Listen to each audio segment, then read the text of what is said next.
Twitter has changed the way that you retweet, but the move has caused some confusion online.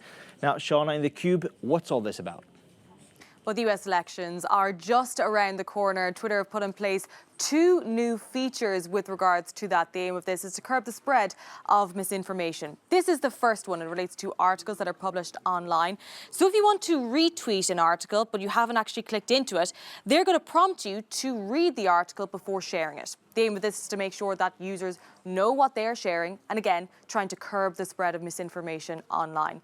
But it's the second feature that has caused confusion and controversy over the past 24 hours. This is how it works in practice. I'm going to show a demo of this. So I'm on Your News Living Twitter account. This is our eco site, is where we report on eco news. If I want to retweet this, now normally I would just click that button and it would share automatically onto my own profile. So I'm going to click that button. What it shows you here, if I do that, it's going to urge me to write a comment first, urging you to quote tweet. That's what that's called. But if you do want to just retweet simply without any comment, you can still do so. You can just click the retweet button on the top right corner there. But this has caused quite a lot of confusion. Particularly confusion comes when you make a change like that for places that are trying to galvanize a movement, particularly in places like, for example, Nigeria right now. People have been using the hashtag #EndSARS. That is an acronym known for a police group there. They're trying to end police brutality. That movement has largely been on social media.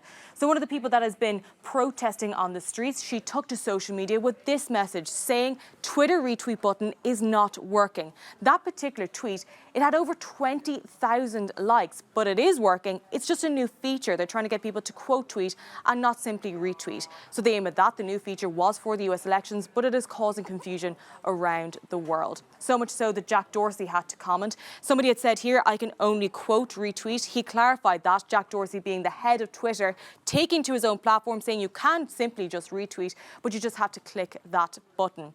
Plenty of people talking about that on social media. But it's important to note this is for the US elections, but many NGOs hadn't asked for that feature. They'd asked for retweets or for trending topics to be taken out in totality. The reason why, they say, is you can just get something to trend and that can spur on misinformation. This is Mozilla. They've been spurring on Twitter and trying to encourage Twitter to end trending topics. They say misinformation hits trending topics before fact checkers can even fact check on their feeds. So this is what Twitter have been doing to try and stop misinformation. It has caused a stir, but it's important to note that that new retweet feature, it is only temporary. They said on social media the update is temporary and only for the US election. So a clarification there, you can still normally retweet, but it did cause quite a lot of confusion.